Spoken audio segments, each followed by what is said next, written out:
오늘 우리 주신 하나님의 말씀 함께 보도록 하겠습니다. 함께 볼 하나님의 말씀은 신약 성경 사도행전 21장 17절부터 26절까지의 말씀 보도록 하겠습니다. 신약 성경 225쪽에 있습니다. 사도행전 21장 17절부터 26절까지의 말씀입니다.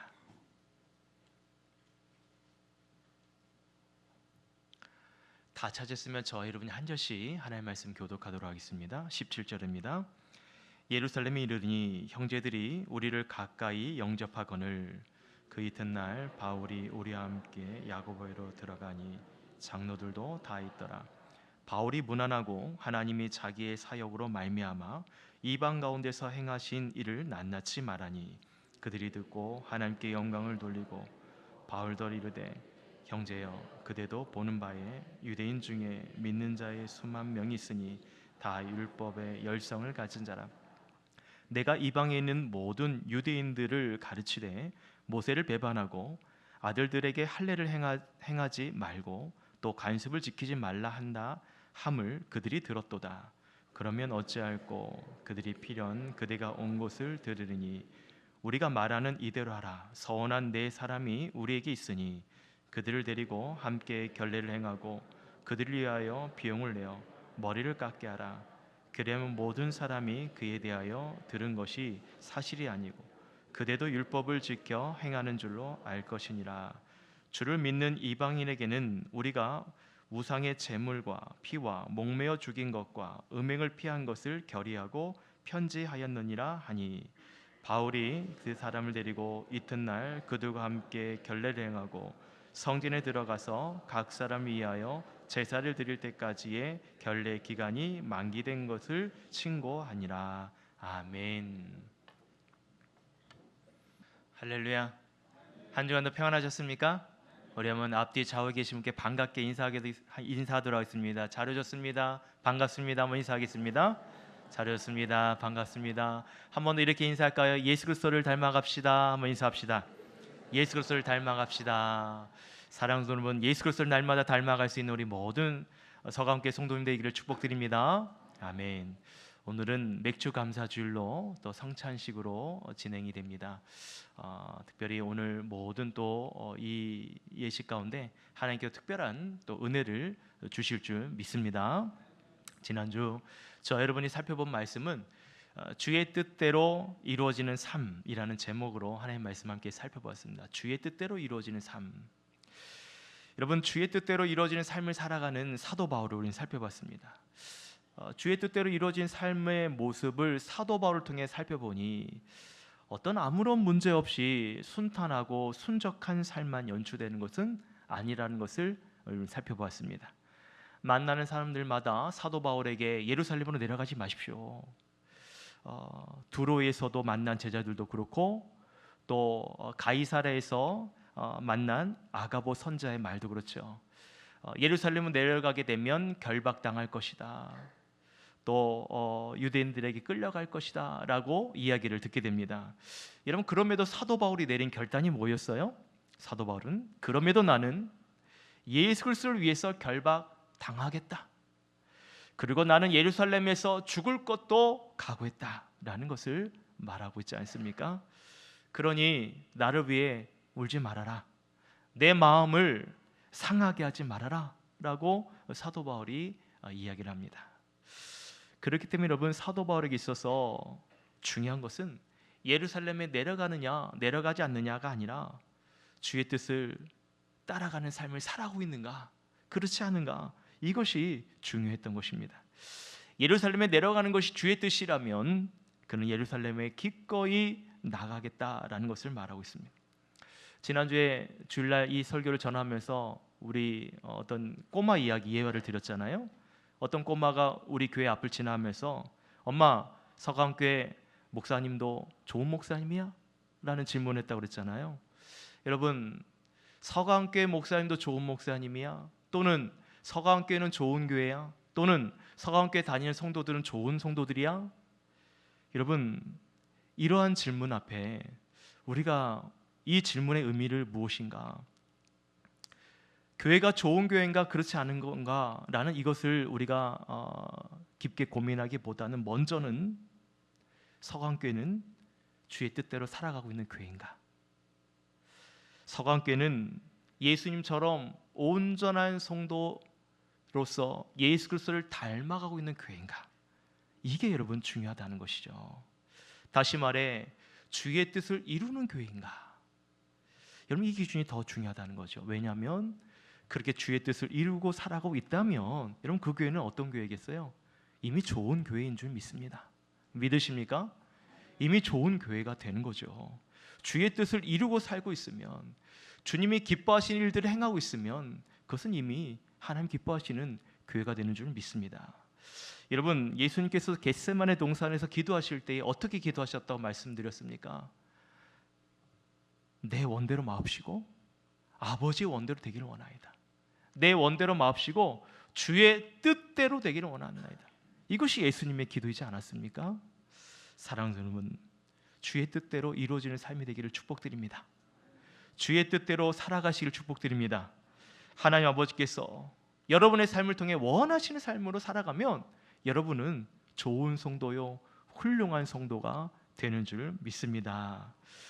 여러분 오늘 말씀에도 사도 바울은 이제 주의 뜻을 따라서 예루살렘에 도착하게 돼요. 오늘 말씀 보시면 예루살렘에 도착한 사도 바울의 이야기가 시작됩니다. 오늘 17절 18절 말씀입니다. 같이 한번 읽어볼까요? 말씀을 시작.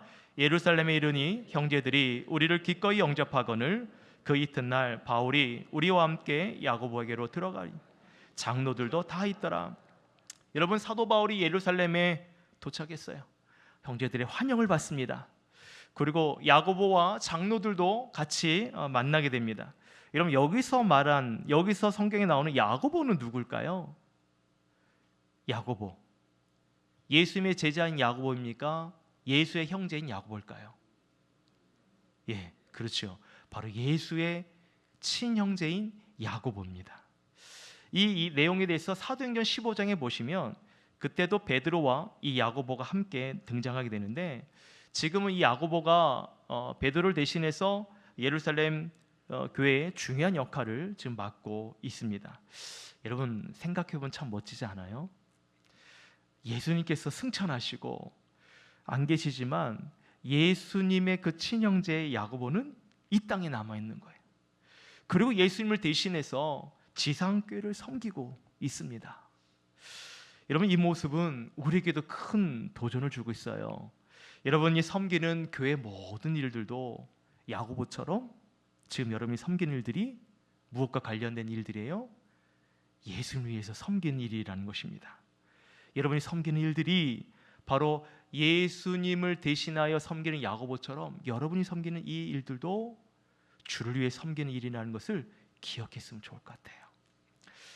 야고보는 예루살렘 교회 지도자로서 장로들과 함께 사도 바울로부터 선교 보고를 받고 있습니다. 오늘 19절 말씀인데요, 같이 한번 읽어보겠습니다. 시작. 바울이 무난하고 하나님이 자기의 사역으로 말미암아 이방 가운데서 하신 일들을 낱낱이 말하니, 사도 바울은 여러분 그동안 하나님의 사역을 전하면서 복음을 전하면서 하나님의 사역들이 어떻게 이루어졌는지 지금 그 이야기들을 낱낱이 말하고 있습니다. 여러분 우리가 예수 그리스도 안에서 교제를 해야 된다면 저는 이런 나눔을 해야 된다고 생각이 들어요. 교회 안에서 온갖 세상의 이야기 보따리들을 가지고 교회에서 풀어내기보다 세상 속에서 만난 하나님, 세상 속에서 만난 예수님, 여러분 그 이야기들을 교회 안에서 풀어내야 된다는 거죠. 왜 그렇습니까? 예수님께서 성전 안에 매매하는 자들을 보셨잖아요. 매매하는 자들, 환전하는 자들, 비둘기 파는 자들 그들을 보시고 어떻게 하셨어요? 둘러엎으시죠. 그리고 이곳은 만민이 기도하는 집이라고 말씀하시잖아요. 여러분 만민이 기도하는 집이라고 칭함을 받아야 되는데 교회 성전이 점점 사람들 중심으로 되어가고 있는 거예요. 사람들의 편의 위주로 교회가 변질되어 가고 있는 것입니다. 그것이 어떤 교회라는 거예요? 강도의 소굴이 되었다라고 말씀하시는 거죠. 때문에 여러분 우리가 이것에 대해서는 분별력이 필요해요. 하나님의 성전이 기도하는 성전이 되기 위해서 해야 될 것이 역할이 무엇인가? 바로 우리 하나님께서 우리의 삶 속에서 어떻게 일하셨는가를, 여러분 내 삶 속에서 만난 그 하나님을 어떤 은혜를 주셨는지를 그것을 고백하는 삶이 있어야 된다는 거죠. 낱낱이 고백을 할 수 있어야 된다는 거예요. 하나님께서 하신 일들에 대해서 낱낱이 고백한다는 것은 그분의 하신 일들에 대해서 깊이 묵상하고 그 은혜를 여러분 나눠야 된다는 거예요. 여러분 셀 모임도 마찬가지입니다. 우리에게 주신 은혜의 말씀만 나누는 것이 아니라 여러분 그 말씀을 통해서 예수님께서 내 삶 가운데 어떻게 일하셨는지를, 그 예수님의 사역들을 우리 입술을 통해 간증하는 거예요. 어떻게 한 주간 살아갔는데 이 말씀을 통해서 우리 주님이 어떻게 내 삶 가운데 일하셨는지를 여러분 그 말씀을 통해 교회 안에서는 그것을 낱낱이 나눠야 된다는 것입니다. 이 고백을 함께 공유할 수 있어야 된다는 거예요. 그래야 모든 세런들이 여러분 살아계신 하나님을 고백할 수 있게 되는 거죠. 아, 저 집사님 말한 그 고백이 나에게도 도전을 주는구나. 또는 나도 이러한 삶을 살아가야지. 여러분 교회 공동체는 이런 나눔들이 있어야 되는 거예요. 세상의 이야기 가지고 그거 가지고 세상의 어떤 이야기들 교회 안에 펼치는 것이 아니라 세상 속에서 만난 예수님, 세상 속에서 만난 하나님을 고백할 수 있어야 된다는 거죠. 오늘 권사님께서 어려운 수술을 받으셨어요. 그리고 이런 고백을 하셨습니다. 목사님, 제가 수술 받는 입장에 있다 보니 저를 위해서 중보 기도해 주시는 성도분들이 있다는 것이 내게 얼마나 큰 힘이 되고 위로가 되는지 이제야 알겠더라고요. 이렇게 말씀하셨어요. 이전에는 셀에서 공동체에서 함께 기도해 주겠다는 그런 말들을 많이 하는, 그러니까 기도해 주는 입장에서 있다가 여러분 수술을 눈앞에 두고 있는 상황, 여러분 수술 받아보신 분들 아시겠지만 여러분 수술실에 들어가기 전까지 그 긴장감, 그 차가운 침대 위에 누워서 그 내게 정말 어울리지 않는 환자복을 입으면서 대기하는 그 시간이 여러분 얼마나 긴장되는지 몰라요.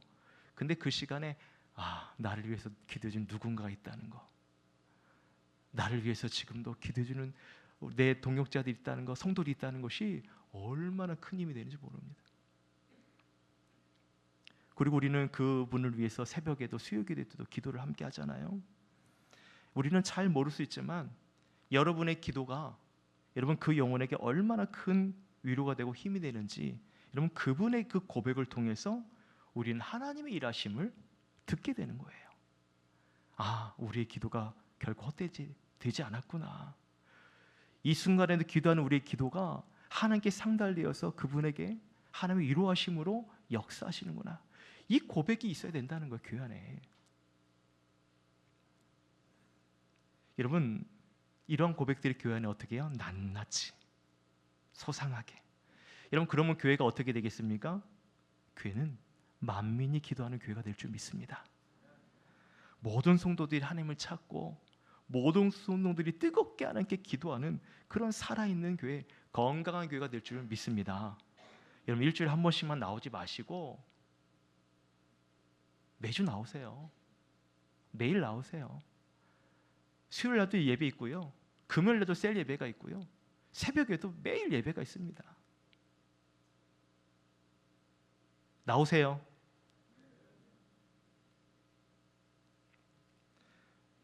얘 대답 안 하신 분은 안 나오겠다는 겁니까? 목사님이 아무리 얘기해봐라, 내가 움직이나 보자. 여러분 기도하셔야 돼요. 그래야 하나님의 역사하심을 우리 삶 가운데 뜨겁게 체험할 수 있거든요. 지금 사도 바울이 그것을 고백하는 거예요. 하나님의 하신 일들 가운데 하나님이 어떻게 일하셨는지 낱낱이 고백하는 여러분 그의 고백의 모습을 보면 얼마나 성령 충만한 마음으로 지금 그것을 예루살렘 교회 수장들에게, 리더들에게, 장로들에게 그것을 고백하고 있는지 모릅니다. 이것을 고백해야 여러분의 삶 가운데 일하고 계시는 하나님을 여러분 믿게 되고 보게 되고 확증하게 되는 거예요. 따라합시다. 예수님을, 살아계신 예수님을 믿게 되고 보게 되고 확증하게 됩니다. 여러분 이런 삶을 사시기를 축복드려요. 그래서 여러분 교회 안에는 뜨거운 하나님의 그 고백 간증을 낱낱이 고백을 할 수 있어야 된다는 것입니다. 여러분, 이런 고백을 했을 때 오늘 20절에 보시면 그들이 듣고 하나님께 영광을 돌리게 됩니다. 사도 바울이 하나님께서 일하신 사역들에 고백을 하니까 그 이야기를 듣던 많은 사람들이 그 고백을 듣고 하나님께 영광을 돌리게 돼요. 여러분, 근데 오늘 20절에 또 이어서 보시면 20절 중반 이후에 보시면 이렇게 말씀하고 있어요. 형제여, 그대도 보는 바 유대인 중에 믿는 자 수만 명이 있으니 다 율법의 열성을 가진 자라라고 말하고 있습니다. 여러분, 이게 무슨 말인가? 여러분, 유대인들 중에는 복음에도 관심 있는 자들이 있지만 그런 자들이 복음에만 관심 있는 것이 아니라 율법에도 관심 있는 자들이 많이 있다. 그런 자들이 수만 명 있다라고 지금 얘기하고 있는 거예요. 여러분, 근데 여러분, 이들이 사도 바울에 대한 어떤 오해를 하게 되는 과정이 있습니다. 21절 말씀해 보시면 이렇게 말하고 있어요. 내가 이방인에 있는 모든 유대인들을 가르치되 모세를 배반하고 아들들에게 할례를 행하지 말고 또 관습을 지키지 말라 한다음을 그들이 들었도다. 이런 수만 명의 그 사람들이 복음을 믿으면서도 율법을 따르는 자들인데 그들이 모세 율법을 지키지 않았다, 할례를 행하지 않았다, 어떤 하나님의 그 율법 관습을 지키지 말아라 라고 사도 바울이 그렇게 말을 했다는 거예요. 이런 소문들이 자자하게 있었던 것입니다. 여러분, 사실 사도 바울이 이걸 이렇게 얘기한 적이 없거든요. 사도 바울은 율법이 이방인이 신앙생활하는 데 있어서 걸림돌이 되어서는 안 된다고 말했을 뿐이지 율법을 폐기해야 된다, 모세를 배반하고 할례를 받지 않아도 된다, 이런 말을 한 적이 없거든요. 근데 여러분, 이렇게 많은 유대인들이 이 사도 바울을 오해한 이유가 여러 가지 있지만 그 중에 하나는 이겁니다. 그가 과거에 철저하게 유대인이었거든요. 사도 바울이 이전에 철저한 유대주의자였어요. 가말리엘 선생 밑에서 율법을 철저하게 배웠고요. 예수 믿는 자들을 어떻게 해요? 이전에 바울이 되기 이전 사울이었을 때 어떻게 합니까? 예수 믿는 자들 철저하게 결박하는 일들을 앞장서서 하잖아요. 그 당시만 하더라도 이 사울이라는 청년은 유대인들 중에서 가장 촉망받는 청년이었어요. 유대주의 율법을 철저하게 따랐기 때문에. 근데 그가 다메섹 도상으로 가는 길에 예수님을 만나게 되고 180도 달라진 인생을 살게 됩니다. 그러더니 이 유대주의자가, 그렇게 유대주의자에 몰두했던 청년이 예수 그리스도의 복음을 전하게 되는 거예요. 그러니까 유대인들 입장에 볼 때는 야, 저 사람 변질됐네, 바뀌었네 라고 보는 거죠. 그러니까 사도 바울이 하는 모든 것이 다 어떻게 해요? 유대인들의 입장에는 못마땅해 삐딱하게 보이는 거예요. 사실 예수 그리스도의 입장에서 볼 때는 지금 그리스도의 복음을 잘 전하고 있는 자인데 유대주의자들 입장에서는 그렇지 않게 보이는 것입니다. 그렇기 때문에 사도 바울을 더 오해하게 되는 원인이 되는 것입니다. 그래서 야고보가 이런 오해받는 일들을 풀기 위해서 어떤 제안을 하게 되면 오늘 23절, 24절 말씀입니다. 같이 한번 읽어볼까요? 시작. 우리가 말한 대로 하라. 서원한 네 사람이 우리에게 있으니 그들을 데리고 함께 결례를 행하고 그들을 위하여 비용을 내어 머리를 깎게 하라. 그러면 모든 사람이 그에 대해 들은 것이 사실이 아니고 그대도 율법을 지켜 행하는 줄로 알 것이라. 이건 무슨 말이냐면 사도 바울이 율법을 어긴 사람이 아니라 율법을 지켜 행하는 자임을 드러내자는 거예요. 야고보가 그것을 제안합니다. 이를 위해서 서원한 사람들이 있어요. 하나님께 서원한 사람들과 함께 결례를 행하도록 하고 이에 따르는 모든 비용을 사도 바울이 부담하도록 합니다. 여러분, 여기서 말하는 결례라는 것은 뭐냐면 여러분, 나실인의 정결 예식을 여러분 기억하실 거예요. 서원한 사람들, 나실인이 서원 기도를 마치게 되면 이제 머리카락을 깎게 되고 그리고 성전에서 제사를 드리게 되거든요. 사도 바울도 여러분 이 일에 함께 이 결례 예식에 동참하게 되는 거예요. 그래서 그도 율법을 준수하는 사람이라는 것을 보여주기 위한 것이죠. 그래서 오늘 26절 보십시오. 이렇게 설명하고 있어요. 바울이 이 사람을 데리고 이튿날 그들과 함께 결례를 행하고 성전에 들어가서 각 사람을 위하여 제사 드릴 때까지 결례 기간이 만기된 것을 신고하니라. 그러니까는 지금 사도 바울이 이렇게 율법을 따르고 있다는 것을 지금 보여주고 있는 것입니다. 자, 그러면 여러분, 사도 바울이 이렇게 지금 결례를 지키는 이유, 그것이 무엇 때문입니까? 단지 유대인들로부터 이 오해를 풀기 위해서 지금 결례를 지키는 걸까요? 여러분, 그 목적도 있지만 여러분, 이보다 더 중요한 의미가 있어요. 그것은 뭐냐면 바로 이 일들을 행함으로써 믿지 않는 자들에게, 유대인들에게 복음을 전하기 위해요. 사도 바울에게 있어서 가장 중요한 것은 글쎄 복음을 전하는 사역입니다. 모세 율법을 지키는 것을 보여줘야 돼. 그의 비용을 부담해야 돼. 이것이 사도 바울에게 중요한 것이 아니었어요. 물론 그렇다고 율법을 전혀 중요하지 않다라고 말하는 것이 아니라 율법이 우리들에게 주는 유익도 있죠. 무엇입니까? 율법을 봄으로써 현재 우리의 신앙의 현주소를 보여주는 거잖아요. 율법을 보면 내가 지금 어떻게 살고 있는지 그 율법을 통해 내 자신의 부족함을 보여주는 것, 그것이 율법이 주는 유익이죠. 그러나 구원이라는 것은 율법으로 가능한 것이 아닙니다. 그렇죠? 오직 예수 그리스도를 통해서만 이런 믿음으로 구원받을 수 있는 거죠. 그것은 율법으로 구원받을 수 있는 것이 아닙니다. 사도 바울에게 그 율법을 지키고 있다는 어떤 행위를 드러내는 것이 그래서 중요한 것이 아니란 거죠. 그가 지금 이러한 결례를 지키는 이유는 바로 그 영혼들을 구원하기 위해서라는 것입니다.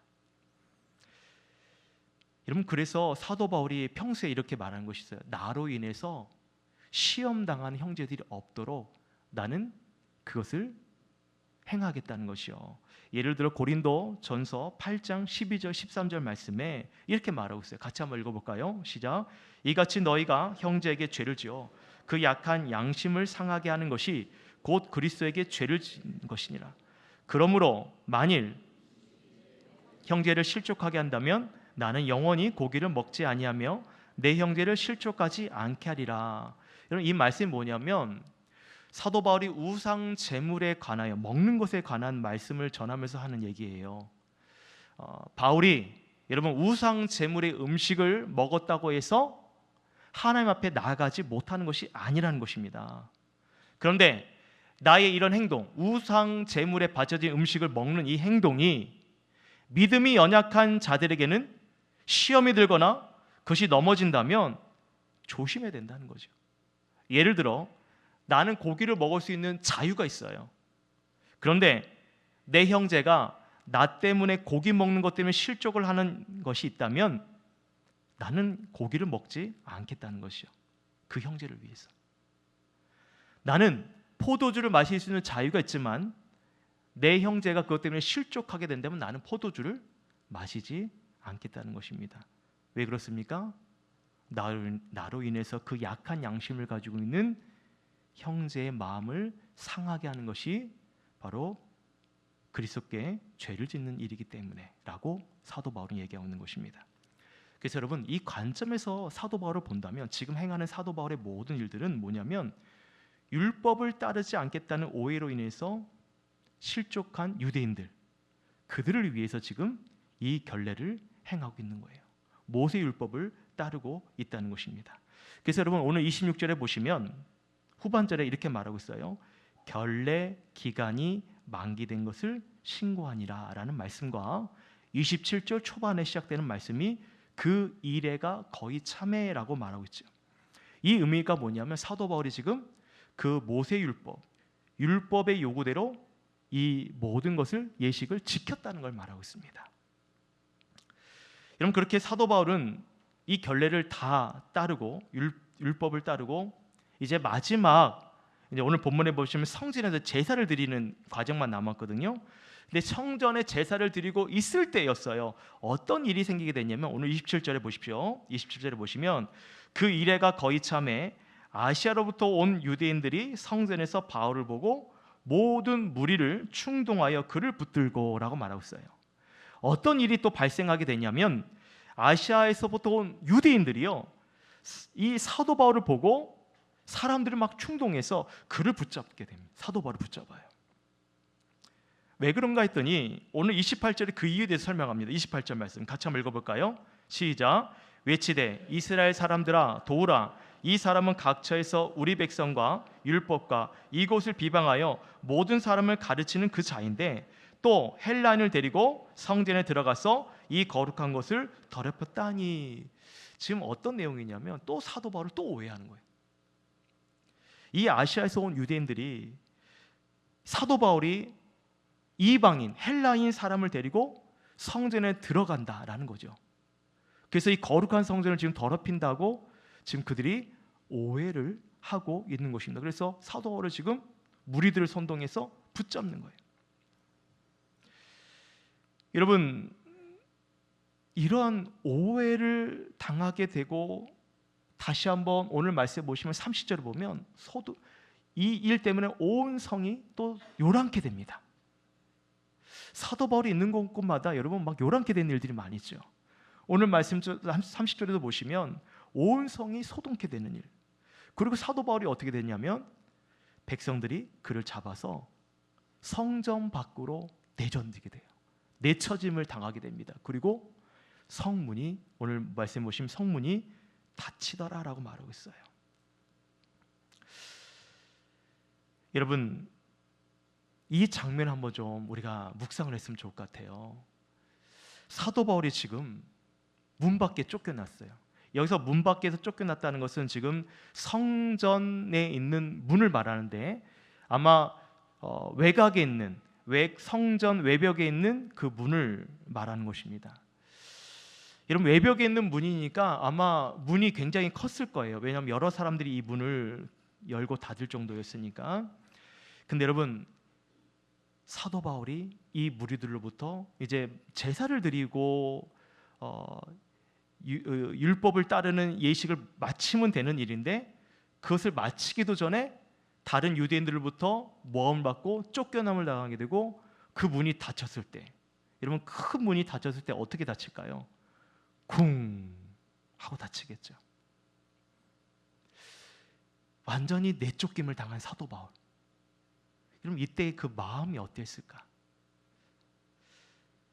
여러분 예루살렘에 가고자 했던 사도 바울의 목적을 살펴보면 예루살렘에 그를 헤아려는 유대인들이 있다는 그 수많은 예언들의 이야기, 성령 이야기를 듣고도 그가 내려가기를 주저하지 않았잖아요. 죽기를 각오하고 예루살렘에 내려갔잖아요. 근데 예루살렘에 내려왔는데 많은 사람들이 그를 오해하는 거예요. 그 오해를 풀기 위해서 또 그들의 요구대로 율법 행하는 일들을 행했어요. 그런데 결국 그가 지금 완전히 성전 밖으로 내몰리게 되고 문이 닫히게 되는 이 상황, 완전 어떤 거절감을 느끼지 않았을까? 그것도 여러분 주를 위해서 목숨을 내놓고 주를 위해서 이렇게 나왔는데 완전히 그 일들로부터 완전히 배제당하는 느낌. 여러분 혹시 여러분에게 이런 일들 있지 않아요?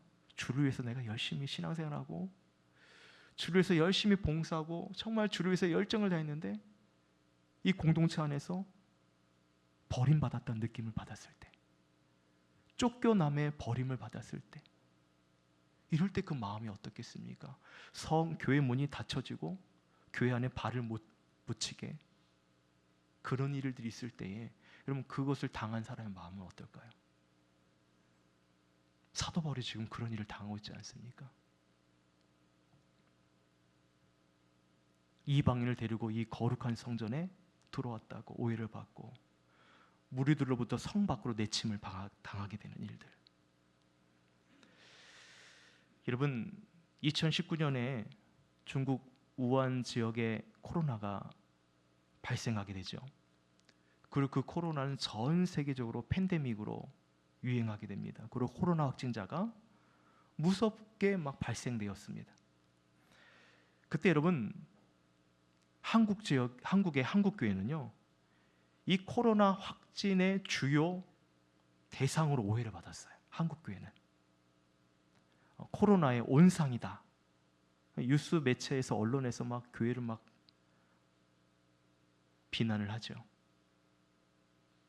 그래서 여러분 결국 교회 문이 어떻게 됐어요?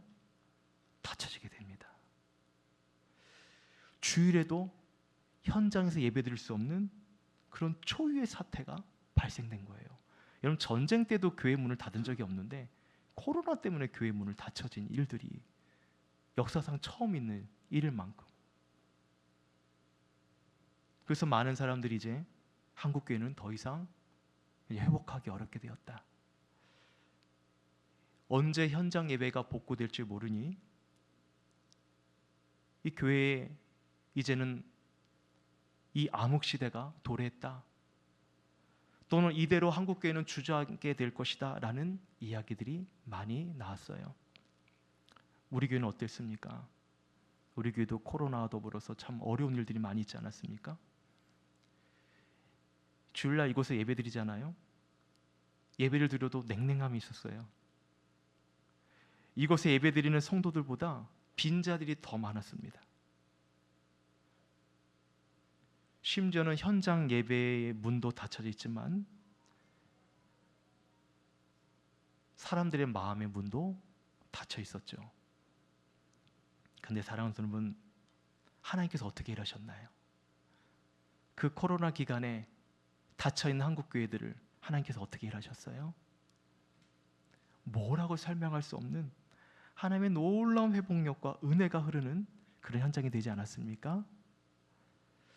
저는 오늘 사도 바울이 오늘 19절 말씀에 바울이 무난하고 하나님이 자기의 사역으로 말미암아 이방인 가운데서 하신 일들을 낱낱이 말하니 라는 이 말씀이 참 내게 이렇게 고백이 되어지는 거예요.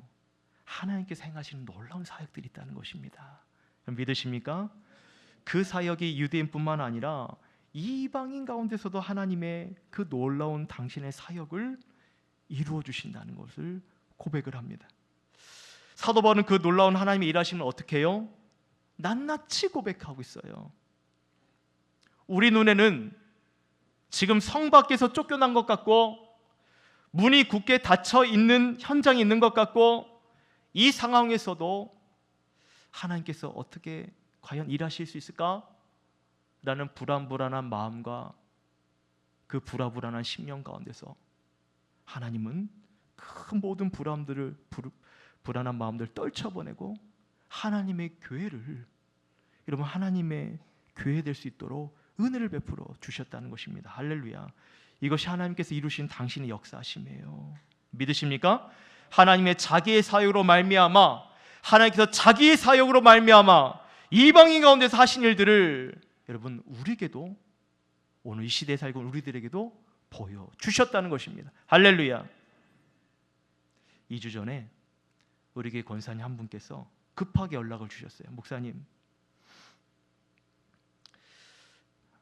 며느리가 출산을 앞두고 있는데 태중에 있는 그 태아가 머리가 이렇게 아래로 내려가 있어야 되는데 그 머리가 지금 위로 향해 있다는 거예요.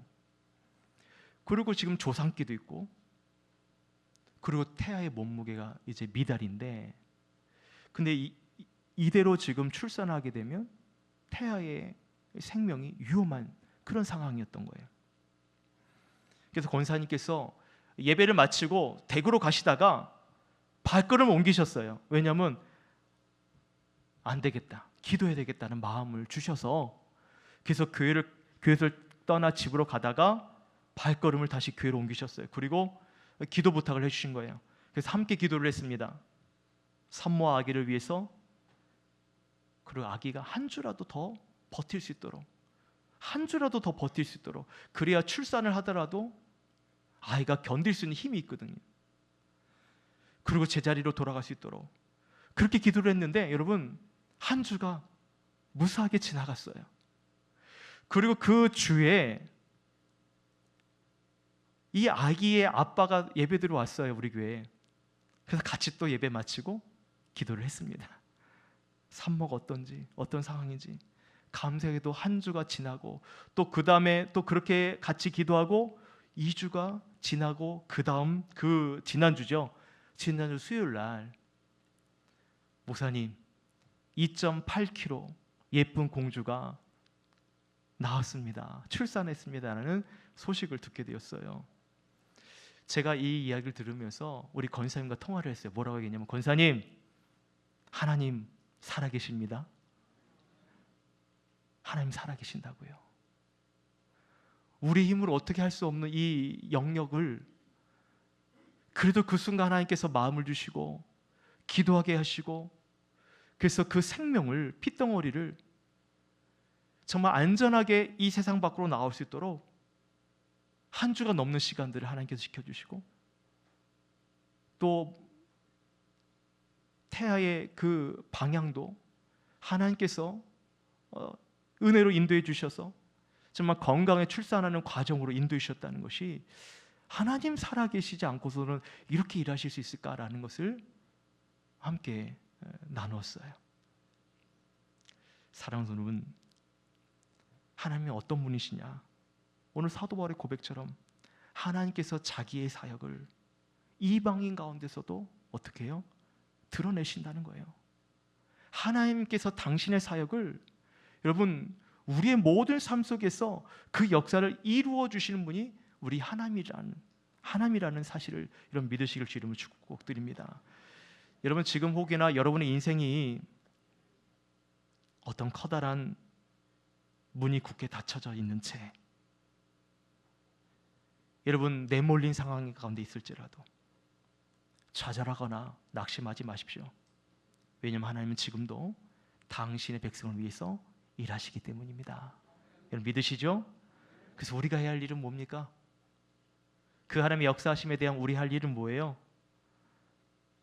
하나님을 위해서 지금 당하는 고난과 어려움도 여러분 견디는 겁니다. 오히려 고난을 통해 주실 하나님의 은혜를 기대하는 거예요. 할렐루야. 여러분, 오늘 맥주 감사 주일이잖아요.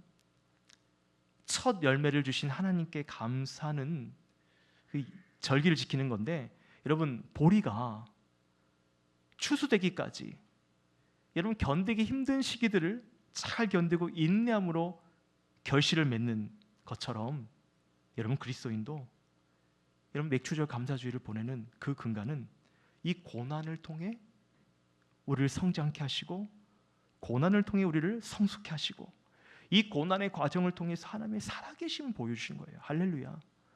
그래서 우리에게 주신 열매만 가지고 감사합니다가 아니라, 이제껏 그 고난의 과정들을 이겨내고 견디고 그러나서 지금에 주신 은혜의 과정들을 하나님께 감사할 수 있는 그 고백을 하는 거예요. 그러면서 고백을 이렇게 해야 되죠. 따라합시다. 하나님은 살아계십니다. 믿으십니까? 우리 중고등학생 여러분, 하나님 살아계심을 믿어요? 하나님 살아계심 믿습니까? 지금 3명만 대답한 것 같은데 하나님의 살아계심을 우리가 믿고 그 하나님을 소망할 수 있기를 주의 이름으로 축복드립니다. 그래서 오늘 특별한 이 맥주 감사 주일이 그냥 어떤 결례로 드리는 어떤 형식의 예배가 아니라, 어떤 율법에 쫓은 어떤 행사가 아니라, 진정한 하나님의 그 은혜의 감사들이 우리의 삶을 통해 고백이 되어지고, 지금에 있는 모든 고난들을 그래, 하나님 나에게도 이렇게 맥주의 감사의 추수의 열매를 주신 것처럼 내 삶 가운데도 반드시 열매 주실 줄 믿습니다. 응답 주실 줄 믿습니다. 하나님 일하실 줄 믿습니다라는 아름다운 결실이 있기를 주의 이름으로 축원드립니다. 축원드립니다.